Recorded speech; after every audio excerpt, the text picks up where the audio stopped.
tiene hoy en día como presente ya a lo que es la moneda electrónica inclusive, ¿verdad? O que evolucionan también de lo que son las cuasimonedas. Y bueno, a ver, en este sentido, en este contexto histórico, no se tiene en principio un origen cierto de dónde surgió la primera moneda. O sea, hasta hoy es muy debatido esto. Pero porque hay escritores como Heródoto, por ejemplo, que mencionan o que ubican el origen de la moneda en tiempos distintos a los que la escritura conoce como o reconoce como tiempo en que existió el primer circulante metálico o moneda, que se estima sería alrededor del siglo V antes de Cristo, y ubican al origen de la moneda en Lidia o en el imperio de Lidia, que esto, para que ustedes se ubiquen hoy en un contexto geopolítico, es la zona al oriente de Turquía. Como ustedes saben, Turquía tiene la particularidad de encontrarse en dos continentes, en el continente asiático, el lado este de Turquía, y en el continente europeo, el lado oeste de Turquía. Bueno, Lidia se ubicaba en el lado este de la hoy conocida como Turquía, y es allí donde se tiene el primer registro de circulante metálico. Y es Lidio, el imperio lidio, el considerado oficialmente, al menos hasta hoy, como el país de origen de la moneda, más o menos junto con China o las dinastías chinas de los siglos 3 y 4 antes de Cristo, o 4 y 3 antes de Cristo, ¿verdad? De forma posterior ya Lidia, como les decía, las monedas datan de esa zona del siglo V antes de Cristo. Y pasando a lo que es Roma, evoluciona la moneda a lo que son los metales preciosos, primeramente, donde tenemos que en Roma primitivamente se acuñaban monedas o se fabricaban monedas en oro, plata y bronce. Pero empiezan a surgir los primeros problemas en aquella Roma cuando coexistían otras monedas ya en el mercado, como por ejemplo el dracma griego, que eran de monedas de bronce. Entonces, ¿qué es lo que hace César Augusto? Además de las monedas de bronce típicas, que eran los dracmas, se empiezan a acuñar monedas con metales preciosos como el oro y la plata, ¿verdad? No precisamente el bronce o el cobre, por ejemplo, que eran de menor valor. ¿Para qué? Con la intención justamente de que este valor de metal precioso desplace a la moneda o al dracma que circulaba también dentro del Imperio Romano. Y así aparecen las primeras monedas en Roma, que son el aureus, el denarius, el sestercio y el as, por ejemplo. Entonces es acá donde también los metales preciosos, como les decía, llegan a sobresalir como medio circulante. ¿Para qué o por qué? Con la intención de desplazar a monedas que no eran acuñadas, o no sé si decir que eran acuñadas porque en realidad prácticamente no eran acuñadas propiamente dicho, pero bueno, venían a intentar sustituir las existentes en el mercado más que nada por su valor en sí, ¿verdad? Del oro y de la plata por sobre lo que eran el cobre y el bronce. Ahora, ¿cuál era el problema que representaban estas monedas? El pesaje ¿Y por qué el pesaje? Porque el problema empieza cuando algunos dicen, a ver, esta moneda representa su valor nominal o el que dice la moneda o el valor que representa como metal precioso. Y ocurría ya en la antigua Roma que había muchas personas que de repente fundían el oro o la plata de la moneda circulante. ¿Por qué? Porque vendido en el mercado valía más que el propio valor nominal que le era asignado a esa moneda, ¿verdad? Que primeramente surgió así, como yo les decía, con un fin de desplazar a otras monedas que existían en el mercado solamente. Pero después se encuentran con este problema, ¿verdad? ¿Cuál es el valor que le asignamos a las monedas? ¿El valor de su peso o su valor nominal?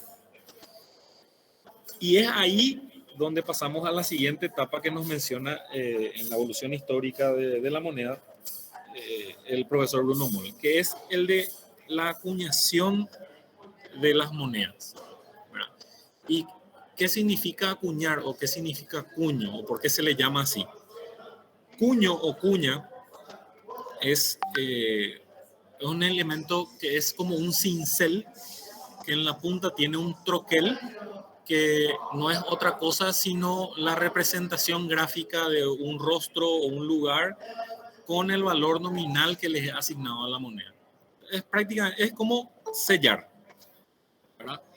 Entonces, ¿por qué se le dice acuñar? Porque, como les digo, se utilizaba un cincel que era parecido a una cuña, que tendría la forma de una pirámide invertida y que también se conoce en arquitectura. No sé si ustedes todos habremos visto algún arco alguna vez, ¿verdad?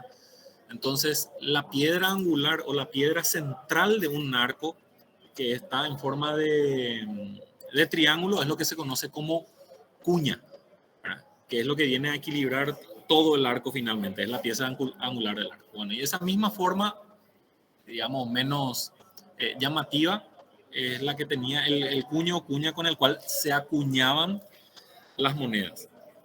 Y se evoluciona esto justamente por el problema que les mencionaba anteriormente que existía con la moneda. ¿Cuál es el valor que le asignamos? ¿Su valor de peso como metal precioso o su valor nominal? Y aquí se evoluciona a lo que se conocen como monedas de aleación, ¿verdad? Donde se mezcla la plata o el oro o el bronce con cobre. Entonces, esto hace que el valor de la moneda, tal y como se hace hoy en día, ¿verdad? Hoy en realidad las monedas que nosotros tenemos son de cobre pintado que le dan un aspecto de plata u oro.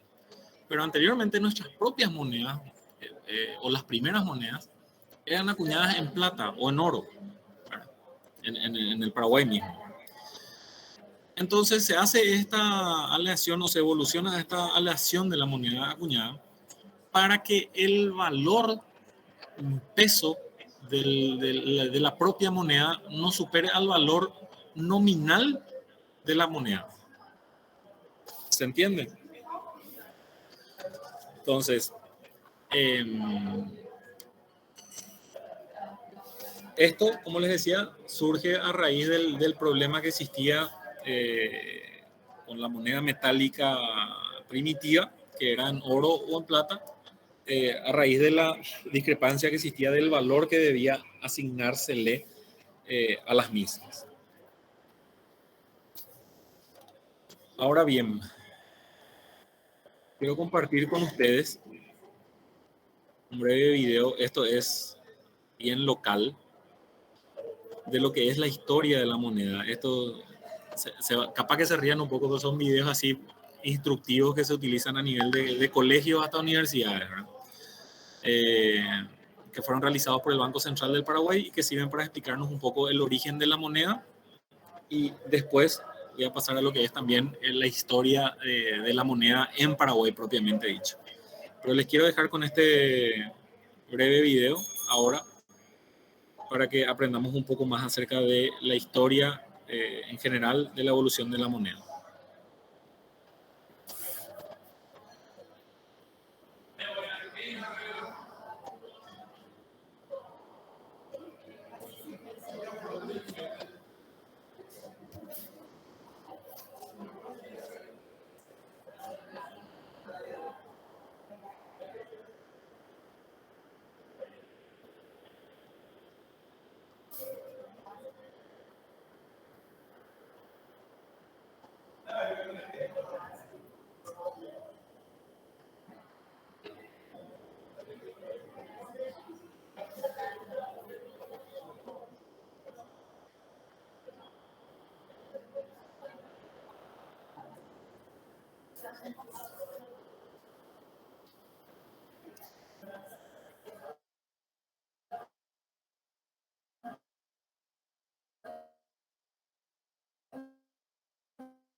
Gracias, Juan. La peli estuvo muy buena. La pizza ni qué decir. Ay, te juro que pensé que no ibas a cumplir.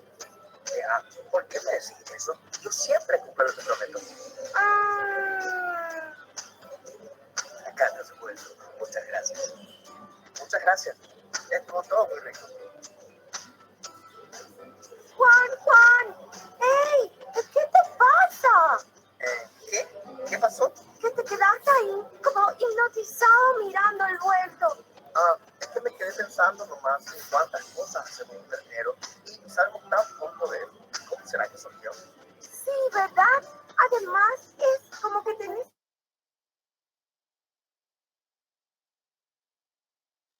alguien. ¿Qué es lo que es? ¿Y de dónde vino? ¿Por qué no buscas un poco en internet algo que explique su historia? Sí, tenés razón. Vamos a ver qué quiero que es el que nos dice dónde salió. A ver. ¿Dónde puede estar? Bien, acá hay algo. La historia del dinero. ¿Qué es el dinero? ¿Desde cuándo existe? El dinero es cualquier medio de cambio, generalmente aceptado para el pago de bienes y servicios. Este aparece en la historia con el fin de facilitar la vida comercial, pero no siempre tuvo ese nombre. Veamos cómo evolucionó a lo largo de la historia. Al principio de los tiempos, la vida era simple, por lo que para intercambiar productos se utilizaba el trueque, cuya primera condición para que se produjera era el excedente.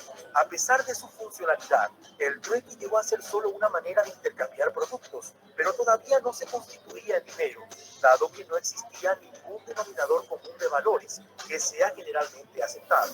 Luego, a medida que la vida se fue complicando, aparece el dinero mercancía. El dinero mercancía eran bienes con un valor de uso y valor de cambio, es decir, podían ser consumidos y a la vez utilizados como dinero para realizar el intercambio. Algunos de los bienes utilizados como dinero mercancía fueron la sal en el Imperio Romano, los granos de arroz en el Lejano Oriente, conchas marinas en Oceanía y cacao en Centroamérica. Pero el dinero mercancía no era fácilmente divisible y se deterioraba con el tiempo. ¿Se imaginan ahorrar en granos de arroz y que después estos se descompongan? ¡Qué interesante! Sí, ¿te imaginas tener en tu billetera grano de arroz, conchas marinas o cacao en tu billetera? ¡Cállate! ¡Que ahí sigue! Como el dinero mercancía era fácilmente deteriorable, es que se empezó a utilizar las monedas metálicas. Las primeras monedas que se conocen se acuñaron en oro y plata en la actual Turquía hace más de 2500 años. Las monedas metálicas brindaron una gran satisfacción al ser utilizadas como dinero, ya que eran divisibles y no se deterioraban fácilmente.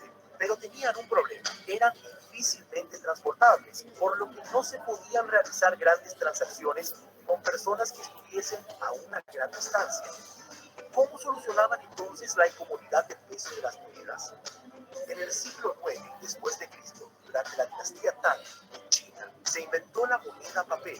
También aparecieron los primeros bancos que recibían el oro y entregaban letras de cambio. A finales del siglo XVI, los bancos comenzaron a emitir billetes. Cada país comenzó a imprimir su propia moneda.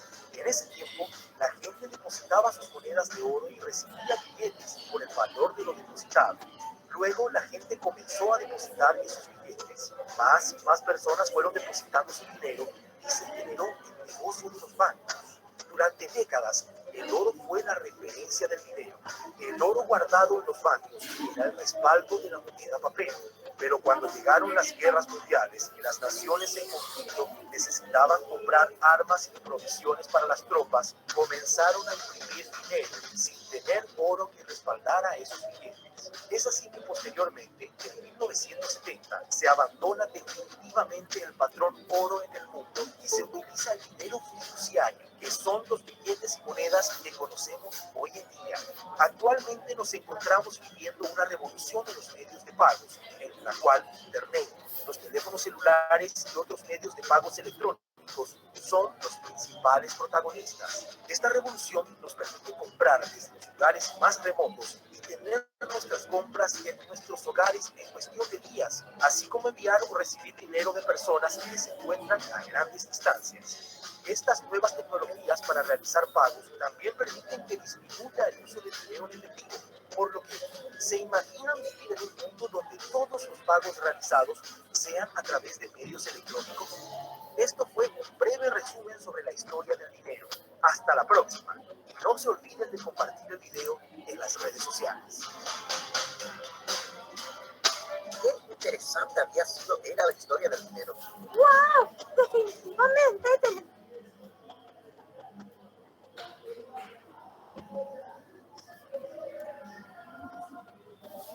Bueno, ¿se vio? ¿Se escuchó bien?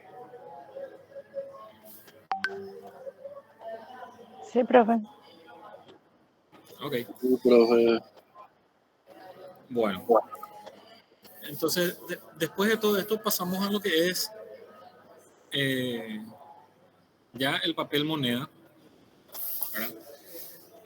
¿Y cómo surge el papel moneda?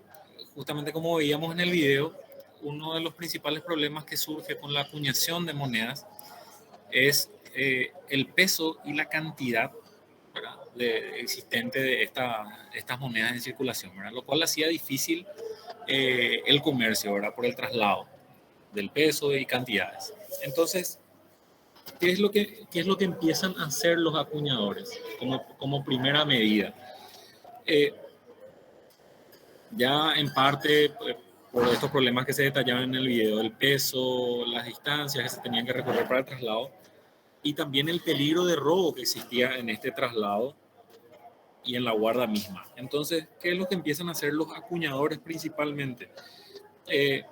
Empiezan a expedir como un recibo de dinero en concepto del valor oro depositado en custodia en los acuñadores, ¿verdad?, para hacer estas monedas. Entonces, en lugar de acuñar estas monedas o de hacer estas monedas, lo que ellos empiezan a hacer es a sustituir estas por una promesa de pago. O sea, voy y me depositas 100 monedas de oro y yo te entrego un papel moneda, una promesa de pago de esas 100 monedas de oro en el momento en que vos te presentes con ese título, ¿verdad?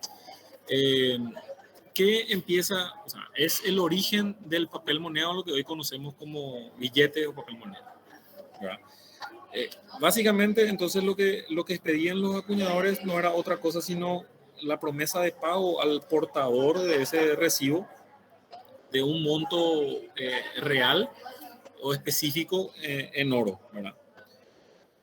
Esta promesa en un principio fue hecha o este modus operandi fue instalado en principio por los acuñadores a favor de quienes depositaban estas monedas de oro en custodia, ¿verdad?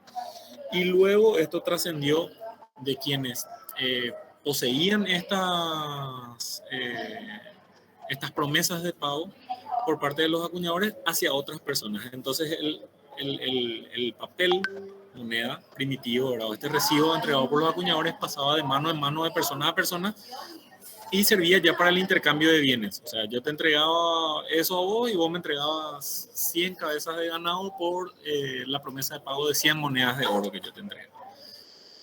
Y esto posteriormente evolucionó también a, a otras actividades e instituciones económicas como los bancos, ¿verdad? O a lo que hoy en día conocemos como los bancos o bancos centrales.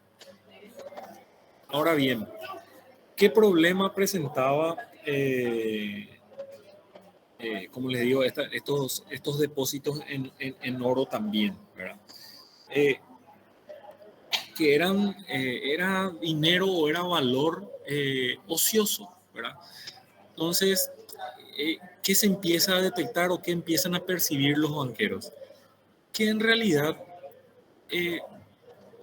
no había otra garantía, ¿verdad? Para la promesa o para el documento que se estaba comercializando, que como bien decía recién, que la mera promesa de pago a futuro de su valor en oro. ¿Qué hizo esto? Hizo que muchas personas empezaran a simplemente expedir estos recibos o promesas de pago en oro sin que en realidad tengan un verdadero, un real respaldo que a futuro les permita responder por los títulos que emitían o por estos recibos que emitían, ¿verdad? Entonces, eh, muchos de estos acuñadores que ya eran banqueros en aquel entonces, pese a, por ejemplo, recibir 100 monedas de oro, no se limitaban a expedir recibos o promesas de pago por 100 monedas de oro, sino que expedían recibos o promesas de pago en oro hasta por 10 veces el valor que tenían ellos depositado o en resguardo. ¿Esto a razón de qué? A razón de que las personas ya no volvían muchas veces para reclamar precisamente el oro que habían depositado por todos estos problemas que ya habíamos señalado antes, que se limitaban simplemente al mero intercambio de estos recibos que emitían los acuñadores de forma primitiva. A raíz de esto, se fue conociendo esta práctica, muchos bancos o muchas casas de moneda quebraron con el tiempo, ¿verdad? Lo que hasta hoy día ocurre muchas veces con las corridas bancarias, ¿verdad? Entonces, finalmente esta práctica no resultó tanto, ¿verdad? Pero se tiene como un origen de circulación masiva del papel moneda o de estas promesas de pago. Y en este sentido, mencionarles, les quiero mostrar otra vez un video acá, después ya no tenemos más videos, pero les quiero mostrar también este video, mencionarles que en nuestro caso, por ejemplo, el guaraní, o el primer papel moneda, que en realidad no fue el guaraní, circula en el país por decreto del primer presidente constitucional de la República, don Carlos Antonio López, el 1 de marzo de 1847. En este sentido, cabe resaltar que en realidad la emisión o la impresión de este papel moneda se ordenó muchos años antes. Estamos hablando del 42 o 44 aproximadamente, siempre durante el gobierno de Carlos Antonio López, donde se ordena la impresión de estos primeros billetes que van a empezar a circular en marzo del 47 con el nombre de pesos. Ese fue el primer nombre que tuvieron que tuvo el papel moneda en la República del Paraguay. Y la primera partida de billetes que circularon en el país eran por valor de 200 o 300 mil pesos en total. ¿Okay? Esto después tuvo distintos cambios de denominación hasta que llegamos al año 1943, que es donde se promulga la ley del guaraní, que el año pasado, en octubre, cumplió nada más y nada menos que 78 años. Muchos sabrán que el guaraní, pese a no ser la moneda más fuerte de la región, es sí la moneda que más ha logrado sostenerse en el tiempo hasta hoy. Eh, a diferencia de monedas como la del Brasil o la Argentina o la de Uruguay, que cambian constantemente de denominación a raíz de la depreciación que han sufrido sus mercados económicos en el siglo pasado. Bueno, les dejo a continuación con este video, que es el último que quiero compartir, que es la historia del guaraní.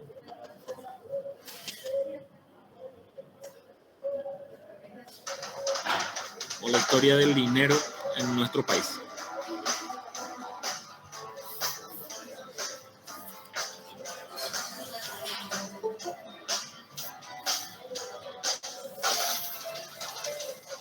¡Ay, Juan! Tenemos que atenderle al señor porque la tarea que nos dio la profe va a valer puntos para el examen. Sí, pucha. Además, este tema es súper interesante. Hay que atenderlo. Bienvenidos al Museo de Numismática y Joyas del Banco Central del Paraguay, el cual es un emprendimiento largamente anhelado, con el que se busca ayudar a interpretar los procesos de cambio que se dieron con los distintos acontecimientos de nuestra vida como nación, desde la fundación de la ciudad de Nuestra Señora de la Asunción, y entender cómo fue la evolución desde la memoria económica a la memoria histórica, para convertirse finalmente en la memoria cultural. El museo consta de 3 módulos: la época prehispánica y la colonial, la época independiente y la creación del Banco Central del Paraguay. En la América prehispánica, el territorio que comprende hoy el Paraguay se hallaba ocupado por los guaraníes, quienes en ese entonces permutaban mercancías por mercancías, dada su reducida economía doméstica. Luego, en los inicios de la conquista, la mayor parte de las transacciones comerciales se realizaban a través del trueque directo, por la falta de una moneda como medio de pago. Entonces, en ese tiempo no usaban monedas. Asimismo, eso obligó a las personas a usar el trueque para realizar el intercambio de sus productos. En gran parte del periodo colonial, en una primera etapa, las monedas de la tierra actuaron como moneda mercancía, entre las cuales se encontraban la yerba mate, el algodón, el tabaco, la sal, el azúcar y el huevo. Posteriormente, se utilizaron ciertos productos metálicos como moneda mercancía. Algunos de estos fueron anzuelos, clavos, cabezas de hacha y las famosas uñas de Irala. Entonces, durante todo el periodo colonial, ¿nunca circularon monedas? No, no es así. También circularon monedas como las magdalenas, que eran monedas de plata, cortadas con ángulos y estampadas a mano, por lo que tenían forma irregular, con bordes imperfectos, mal estampadas. A fines del periodo colonial, empezaron a circular las monedas con los bustos de Carlos III, Carlos IV y Fernando VII. En los primeros años del periodo independiente, el uso del trueque comenzó a decaer y aumentó el empleo de monedas españolas. Circulaban en el país el peso, el real y el cuartín. Fue el gobierno de don Carlos Antonio López y Mariano Roca Alonso el que ordenó la acuñación de monedas de cobre, con la denominación de un doceavo, hasta completar la suma de 30.000 pesos. Las monedas se denominaron de esta forma porque 12 monedas de cobre equivalían a un real de plata. La acuñación se hizo una parte en Inglaterra y otra en la Casa de la Moneda de Asunción. ¿Solo monedas? ¿No billetes? En 1847 se autorizó la emisión del papel moneda a través del Tesoro Nacional, hasta el valor total de 200.000 pesos. Posteriormente, cuando Francisco Solano López asumió la presidencia, se decidió quemar los billetes en mal estado emitidos durante el gobierno de don Carlos. Al estallar la guerra contra la Triple Alianza, el sistema monetario establecido por Carlos Antonio López quedó totalmente destruido. Empezaron a circular monedas cortadas y billetes de otros países. Durante la guerra y periodo de ocupación, circularon monedas y billetes de países como Argentina, Brasil e Inglaterra. De hecho, la ley monetaria de 1871 dejó como circulante principal las monedas de oro y plata acuñadas en países extranjeros, principalmente de los países de ocupación. También se decretó la total desmonetización de todas las emisiones de papel, de guerra y anteguerra. No estábamos muy bien después de la guerra entonces. Sí, por un largo periodo de tiempo, debido a los problemas financieros del gobierno y de la economía toda. A partir de 1882 surgen los bancos privados de emisión, pero su importancia fue escasa. 34 años después se crea la Oficina de Cambios, que se encargaba de mantener un control sobre el ingreso y egreso de divisas y la fundación de bancos privados. Luego, el gobierno de Eligio Ayala se promulgó una ley retirando al Banco de la República, que era una institución privada, la prerrogativa de manejar las emisiones en el terreno monetario. También se autorizó a la Oficina de Cambios a emitir billetes de curso legal contra entrega de oro sellado. Esta ley, el gobierno de Eligio Ayala creó un organismo que puede decirse fue el antecesor de nuestra banca central. El Banco de la República del Paraguay, creado en 1936, sustituyó a la Oficina de Cambios. Su función era comprar y vender oro sellado, emitir, canjear y convertir billetes. ¿Y el Banco Central? ¿Cuándo es lo que aparece entonces? Sí, y el guaraní fue en el gobierno del general Higinio Morínigo, en 1943, que se llevó a cabo una reforma monetaria y se crea el signo monetario guaraní. Los primeros billetes guaraníes que circularon fueron pesos legales, resellados en guaraníes. Las primeras emisiones de la nueva denominación se realizaron en 1944 y estuvieron a cargo del Banco del Paraguay. Desde ahí, el guaraní es la unidad monetaria de la República del Paraguay y fue durante la presidencia del doctor Nico Chávez que se creó el Banco Central del Paraguay, siendo designado como su primer presidente el doctor Epifanio Méndez Fleitas. Cabe destacar que el guaraní es una de las monedas más antiguas y estables de la región. Bueno chicos, este ha sido un pequeño recorrido por la historia del dinero en el Paraguay. Muy interesante. Nunca me imaginé que para llegar a nuestro guaraní actual tuvimos que pasar por tanto. Sí, ¿verdad? Y es bueno saber que nuestra moneda se encuentra bien manejada.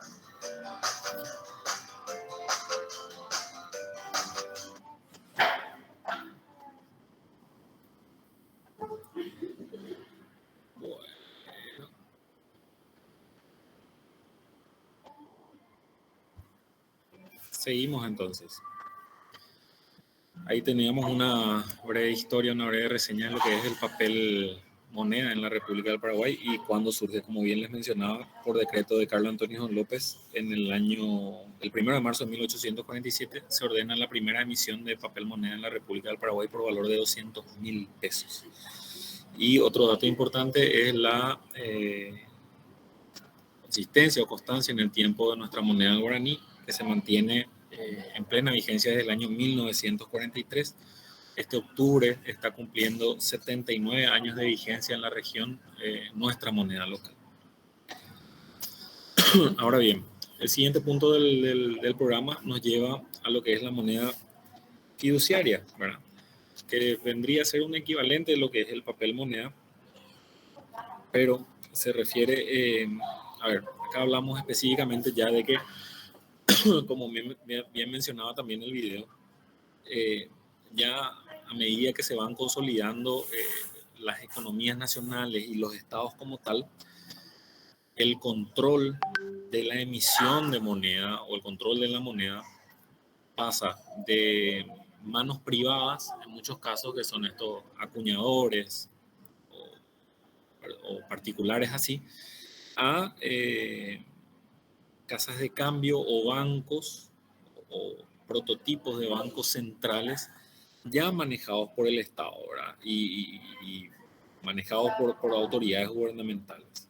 Entonces, pasan estos bancos de la República o bancos centrales a tener el monopolio o la fuerza legal para ser los únicos con capacidad para la impresión y emisión de billetes o de papel moneda.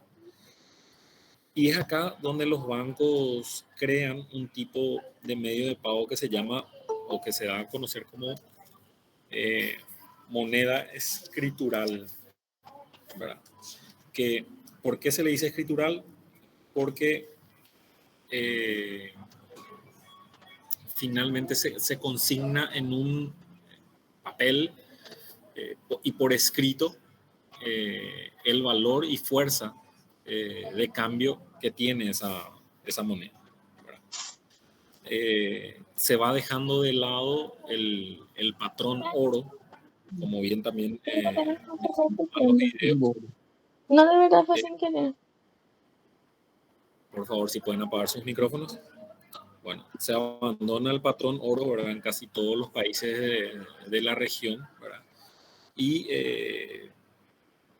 algo similar a lo que era el patrón oro, que en realidad es el patrón o el valor divisa, es el que se utiliza actualmente y el que rige en el ámbito cambiario internacional, ¿verdad?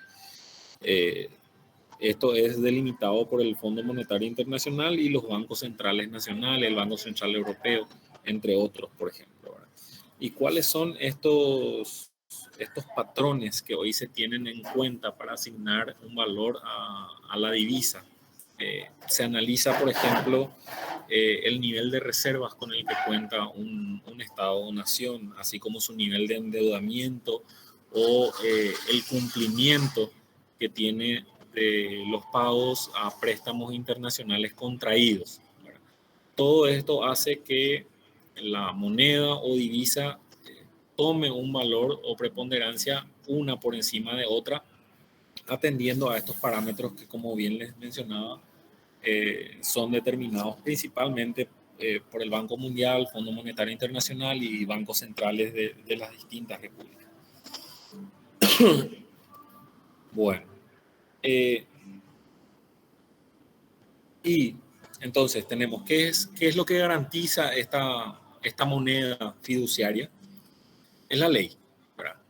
En el caso de nuestra moneda, como les citaba hace rato, la ley 489 del 95, del 29 de junio del 95, que le da fuerza legal y cancelatoria en todo el territorio de la República al guaraní.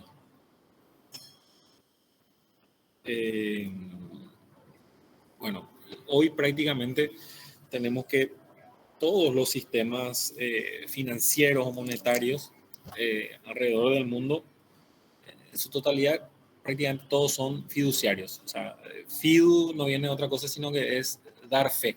¿Qué? ¿Verdad? O sea, ¿y quién da fe o da fuerza a la moneda? Finalmente los bancos centrales, que es lo que le dan el respaldo, o la confianza de que lo que vos tenés en billete tiene un valor asignado y eventualmente eso se te va a reconocer o a responder. ¿Y qué características tienen estos sistemas económicos fiduciarios alrededor del mundo? Que no existe de por sí un respaldo metálico o en oro.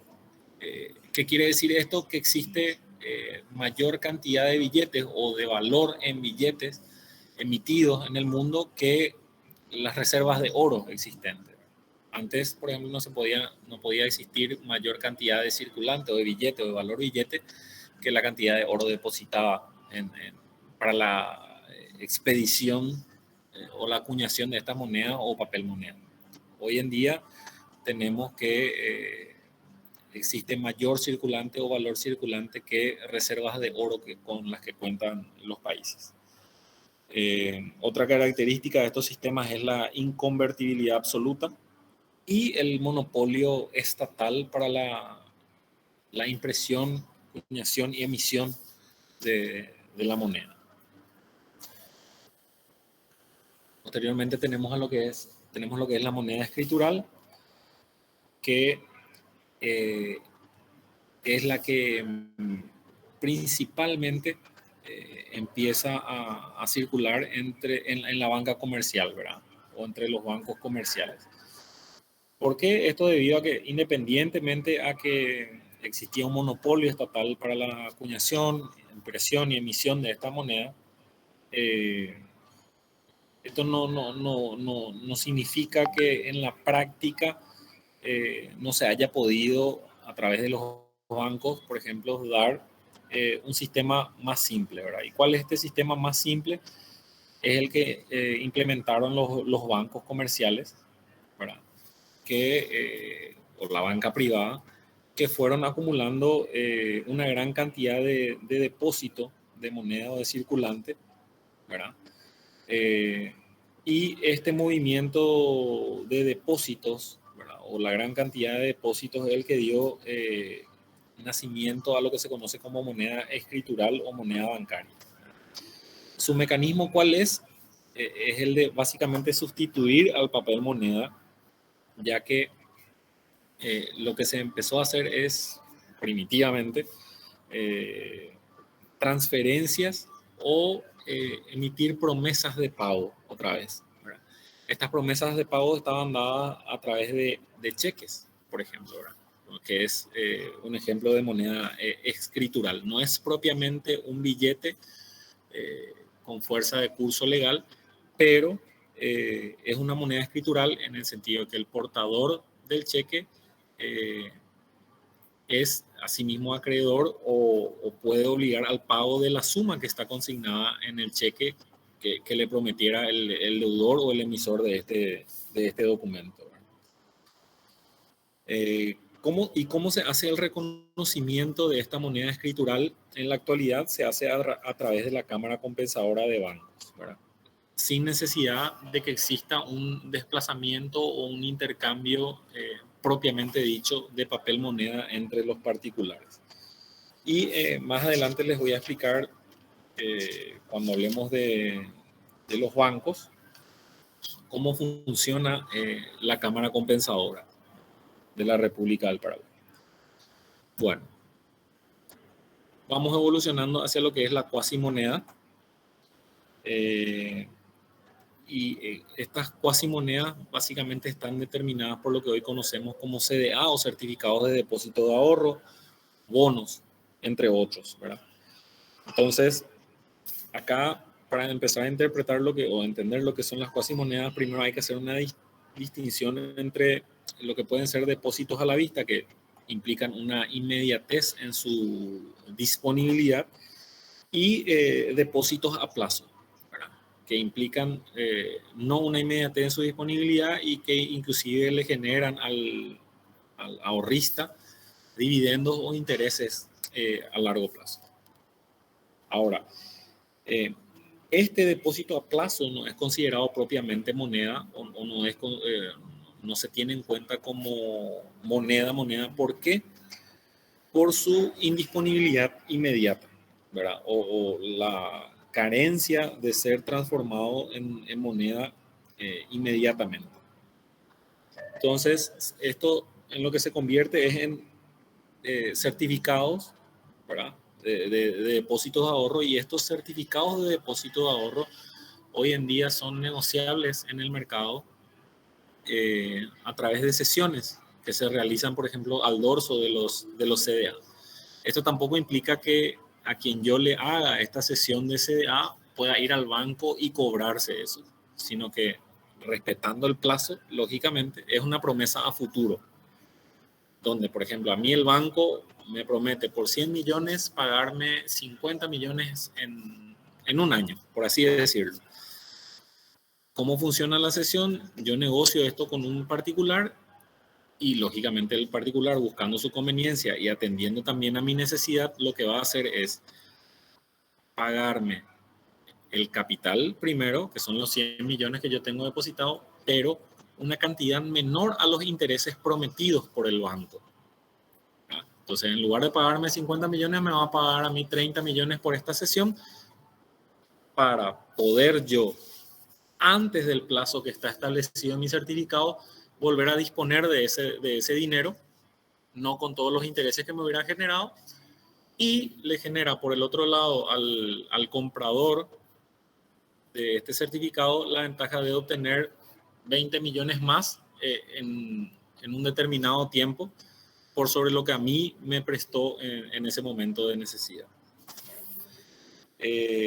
Otro ejemplo clásico de cuasimoneda, por ejemplo, son los bonos soberanos que son emitidos por el gobierno, ¿verdad? Donde el gobierno básicamente vende estos bonos a un determinado precio con la promesa de pagar un valor mayor al que es asignado al bono propiamente dicho, ¿verdad? O sea, con intereses. ¿Para qué? Para poder capitalizar el mercado. Para eso se emiten los bonos soberanos. Y finalmente, otro ejemplo que podemos tomar como cuasimonedas son las tarjetas de crédito, ¿verdad? Que no son moneda propiamente dicha, pero tenemos que, dentro de las mismas, previo depósito también de un dinero, estas tarjetas de crédito son reconocidas en todos los comercios prácticamente hoy en día como si se tratara de billetes propiamente dicho. ¿Por qué? Porque se entiende que la suma de dinero que está consignada o las líneas de crédito que están asignadas a estas tarjetas de crédito van a ser asumidas por su portador. No es moneda o papel moneda o billete propiamente dicho, pero es utilizado como tal. Entonces, a estos ejemplos, CDA, bonos, tarjetas de crédito, es a lo que se conoce o se denomina como cuasimonedas. El crédito. El crédito proviene, o la palabra crédito proviene del latín creditum, que significa confianza, creer, y constituye una extensión o una expansión de lo primitivamente conocido como trueque. Guitton explica que la idea del crédito, o la concepción del crédito, básicamente es conceder a un crédito a una persona, es colocar, dice él, a su disposición un bien presente, ¿verdad?, a cambio de un bien que esa persona promete entregar a futuro o posteriormente. Entonces, este crédito o la concesión de créditos, ¿qué es lo que nos permite o que le va a permitir al particular o al Estado en general? Una mayor aceleración de los intercambios y un mayor poder productivo. O sea, sin la necesidad, por ejemplo, de tener que esperar a la cosecha para poder cobrar y a inyectar capital o expandir el negocio o lo que fuere. El crédito lo que te permite justamente es acelerar el intercambio porque no tenés que esperar 6 meses, un año para cobrarte una suma determinada, sino que a través del crédito vos podés adelantar eso, sabiendo o pensando que no solamente vas a poder cubrir el crédito, sino que tus ganancias con esa inyección de capital que vos vas a hacer a tu negocio o emprendimiento va a ser mayor que los intereses que inclusive pueda llegar a cobrarte el banco por esa facilidad que te proporciona en ese momento.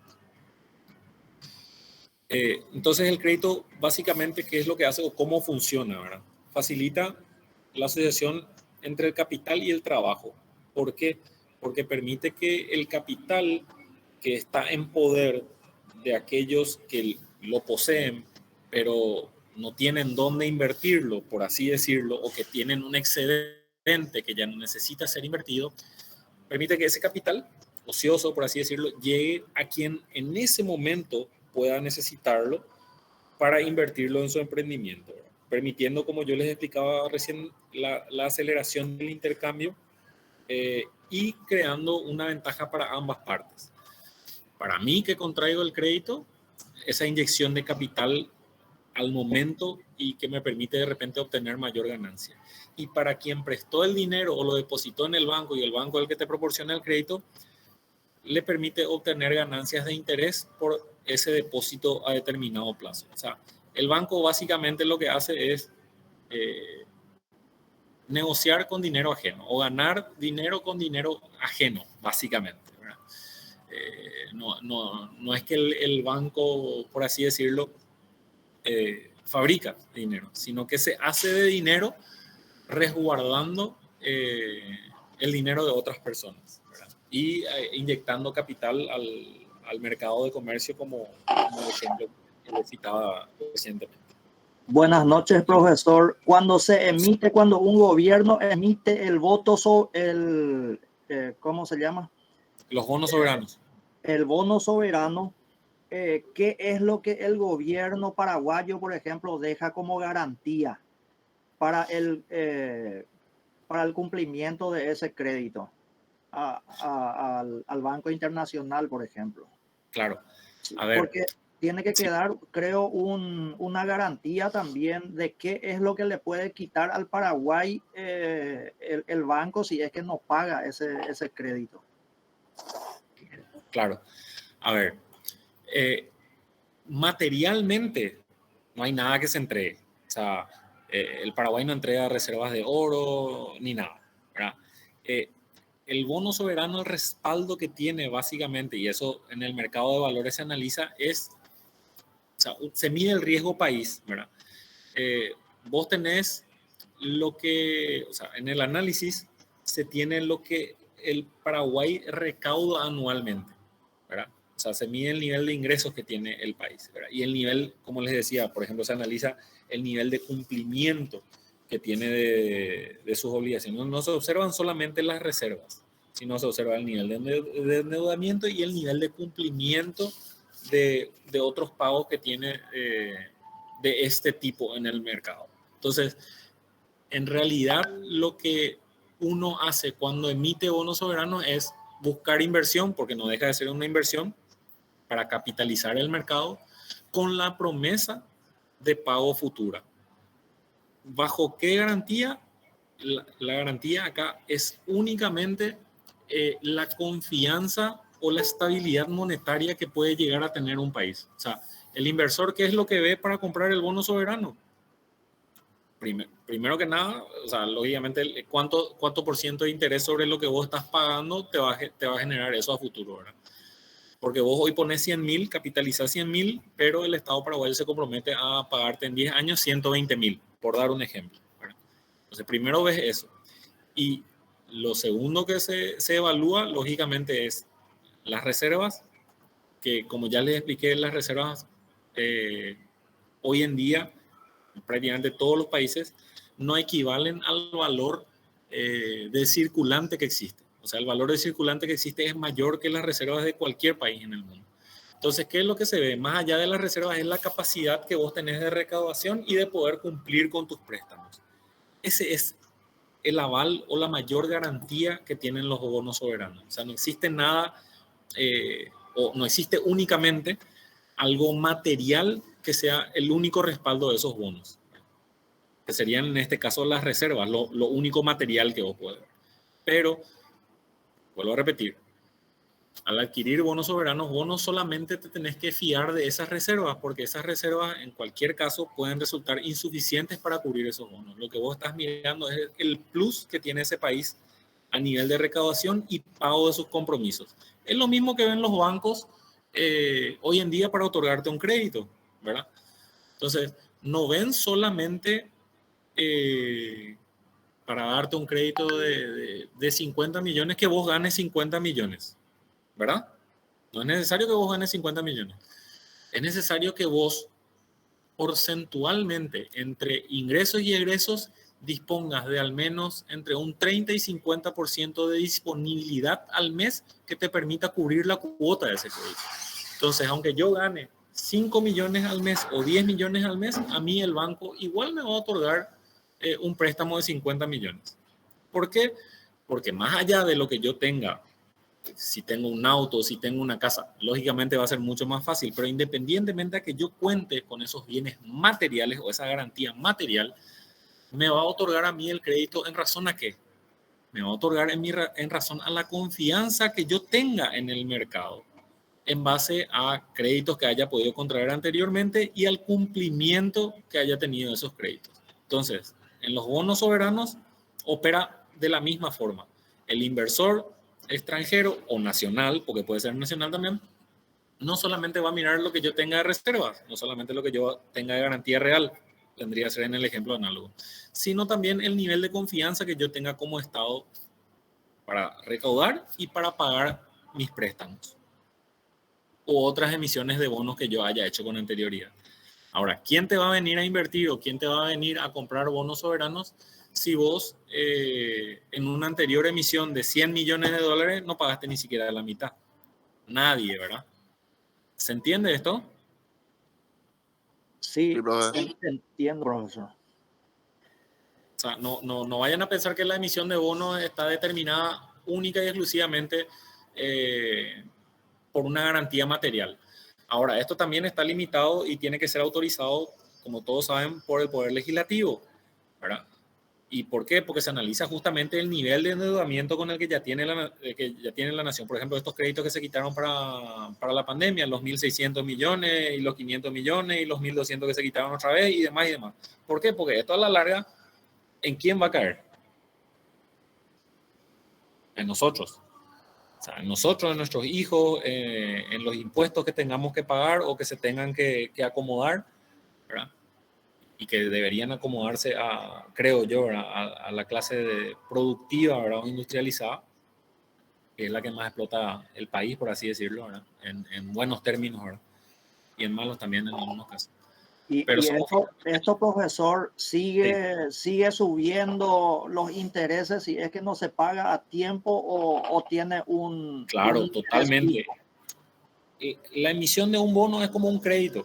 Es como un crédito. Tiene también sus penalidades. O sea, vos tenés un plazo en el que tenés que cumplir eso y ese es el problema que llegó a tener Argentina, ¿verdad? En el sentido de que ellos, para financiar su mercado, y es muy sutil acá el tema de emisión de bonos también, ¿verdad? Porque por un lado vos emitís bonos para capitalizar tu mercado, pero vos con esa emisión de bonos e inyección de capital a tu mercado, también estás creando una inflación, ¿verdad? Que es para para una misma cantidad de bienes que existen en el mercado, vos tenés más moneda que bienes que vos puedas comprar con esa moneda. Pero vos inyectas capital para que exista una percepción de mayor poder adquisitivo que en realidad a la larga termina no siendo tal, ¿verdad? ¿Por qué? Porque terminan subiendo los precios, porque existe más circulante, entonces el comerciante ve que hay más circulante, hay mayor poder adquisitivo, ok, entonces yo voy a subir mi oferta. ¿Qué significa eso? Subir mis precios, porque yo veo que hay más. Hay un ejemplo que circulaba en Twitter no hace mucho, que era un ejemplo de cocos, ¿verdad? Que era básicamente que vos tenés una moneda, un coco, ¿verdad? Pero ¿qué pasa? Vos tenés una moneda, compraste un coco. Entonces, la moneda ya se fue a la otra mano y vos consumiste el coco, ¿verdad? ¿Y cómo haces para comprar otro coco? Creas una moneda más. Entonces, ya hay dos monedas y volvés a comprar un coco. Y cada vez vos creas más monedas para comprar más cocos, ¿verdad? Entonces, a medida que el comerciante vea que existe una demanda, porque existe circulante, él va a subir sus precios porque hay más circulante. Entonces, hay que tener cuidado nomás con esas cuestiones, por ejemplo, de emitir bonos o inyectar capital por inyectar nomás al mercado, porque eso al final decanta en una inflación, ¿verdad? O puede decantar en una inflación. ¿Se entienden estas cuestiones? Sí, profesor, perfecto. ¿Sí? Bueno, ok. Pues bueno, es así, ¿verdad? Pero ¿qué pasa? Estos créditos, por ejemplo, que se contrajeron para pandemia, eran necesarios. Que se hayan utilizado bien o mal, ya es otra cuestión. Pero eran necesarios, ¿por qué? Porque a nivel interno, el Estado no recaudaba ni iba a recaudar, lógicamente, en tiempo de pandemia, lo que necesitaba en ese momento para financiarse gasto hospitalario, el sostenimiento del aparato estatal, que te sigan trabajando los médicos, los funcionarios públicos y toda la infraestructura estatal. Es lo mismo que explicaba hace rato. Lo que hace el crédito es inyectar un capital que vos no tenés o no vas a tener en ese momento, sino en base a una recaudación futura, pero La emisión de bonos te hace o te permite inyectar ese capital en ese momento para que haya circulante en tu economía, ¿verdad? En tu sistema de mercado, por así decirlo. Bueno. Después los créditos, como les mencionaba, también tienen distintas clasificaciones. O sea, se clasifican, por ejemplo, según la persona, en deudor o acreedor, según el destino que se les ha de dar, que puede ser público o privado, ¿verdad? Y esto puede ser también, según el destino, puede ser, por ejemplo, en el ámbito privado, puede ser agrícola, industrial, ganadero, inmobiliario, comercial, como fuere. También está la clasificación en cuanto al uso que se le puede dar, ¿verdad? Que puede ser productivo, improductivo, conforme a la garantía que se otorgue. El crédito puede ser personal o real, ¿verdad? Y garantías reales, hablamos, por ejemplo, de prenda, hipoteca, y así, ¿verdad? Entonces, y también las circunstancias en las que se otorgan los créditos podrían basarse única y exclusivamente en cuestiones personales. Pero en la práctica vemos que esto no es así. O sea, no solamente se mira la condición personal de la persona, perdón, valga la redundancia, para el otorgamiento del crédito, sino que influyen también otras condiciones de orden jurídico. Hoy se tiene en cuenta, por ejemplo, tu faja de Inforcom, ¿verdad? O como le decía hace rato, el nivel de cumplimiento que vos tengas con otros créditos que hayas contraído anteriormente y los hayas pagado en fecha, ¿verdad? Eso determina finalmente que te puedan otorgar o no un crédito. Títulos de crédito. Y estos títulos de crédito están o se encuentran también, por ejemplo, determinados dentro de lo que es el Código Civil y el Código Procesal Civil, entre los que encontramos, por ejemplo, otra vez al pagaré, cheque, el warrant, leasing, el factoring o el underwriting, la prenda, hipoteca. Todos estos títulos son títulos constitutivos de crédito. ¿Por qué? Porque se consignan en ellos valores a ser pagados al portador de estos títulos, ¿verdad? Son títulos especiales, representativos de derechos creditorios y transmisibles de una persona a otra por simple cesión o endoso mediante declaración de transferencia, que es estas cesiones, estos endosos que se hacen al dorso de estos tipos de documentos. En estos documentos están representados, por ejemplo, quién es el deudor, quién es el acreedor, o sea, quién es el que emite y a quién ha de pagarse, un plazo, ¿verdad?, en el cual tiene que ser pagado esto y el lugar de su emisión, ¿verdad? Esto determina el lugar del cumplimiento de la obligación, el vencimiento del plazo, por ejemplo, del que se tenga que pagar no solamente intereses normales, sino moratorios y cuestiones así, ¿verdad? Estos títulos se clasifican también en nominativos a la orden o al portador.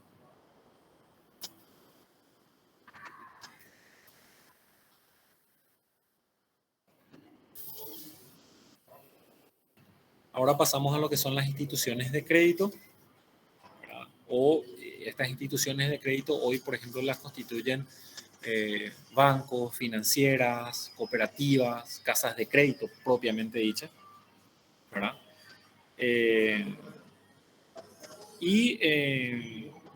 Si bien los créditos primitivamente podían realizarse entre particulares o entre un prestamista y un prestador, esto evolucionó, ya que también evolucionó la historia, a través de la intermediación o mediación de entes públicos o privados, ¿verdad?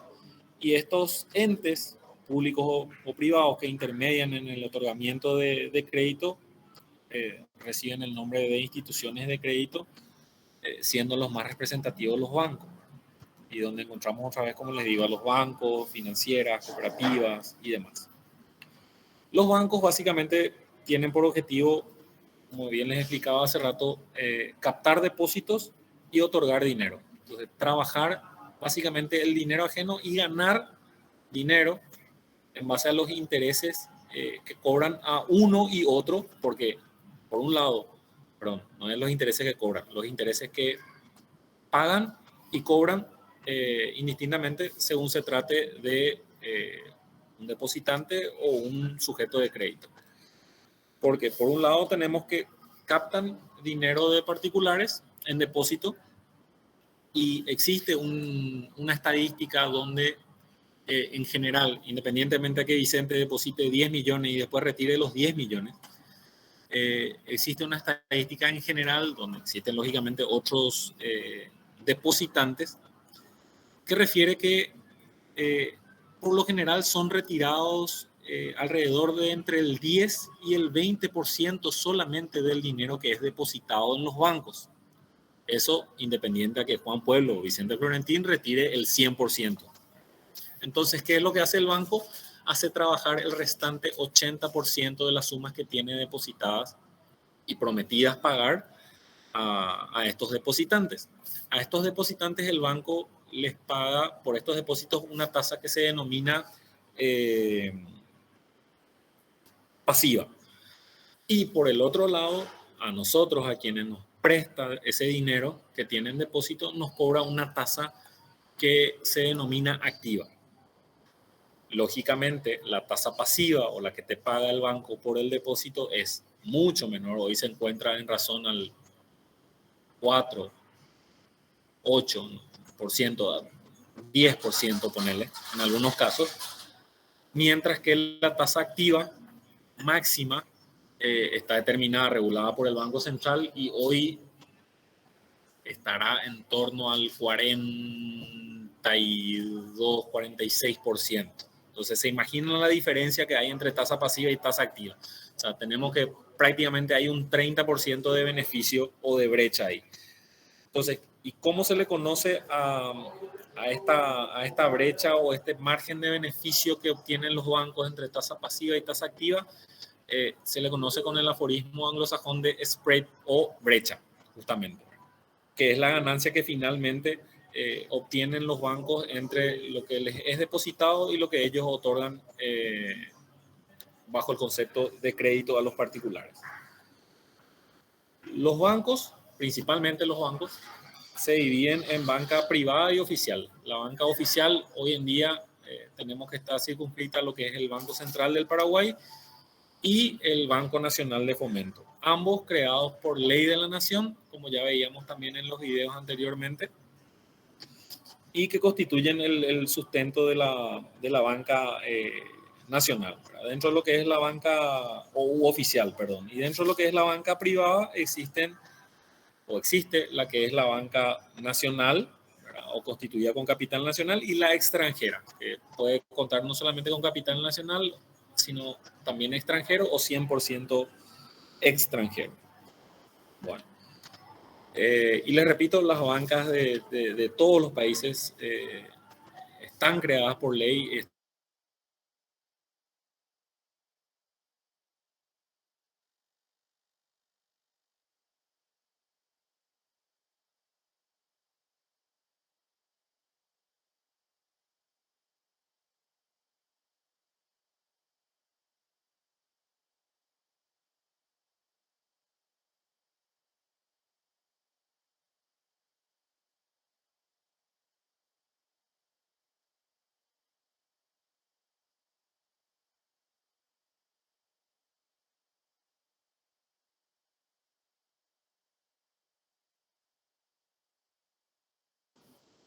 Parece que se le cortó al profesor.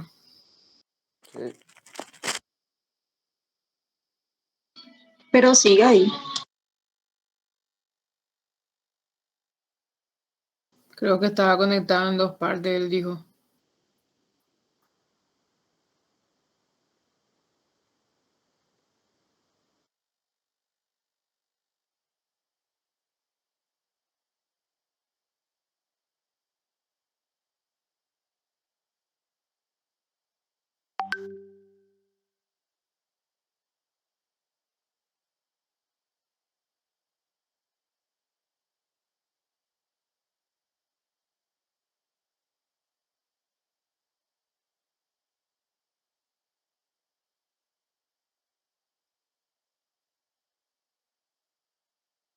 ¿Algún contador en el grupo?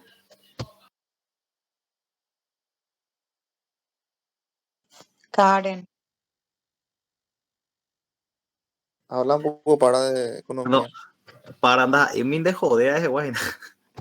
Para mí,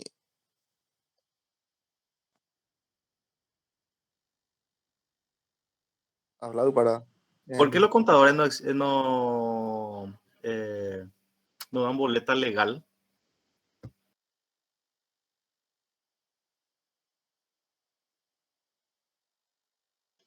Karen Centurión es contadora, parece. Al menos a la profesora de castellano el otro día le estaba ofreciendo sus servicios. ¿Legal? Sí, el día del examen.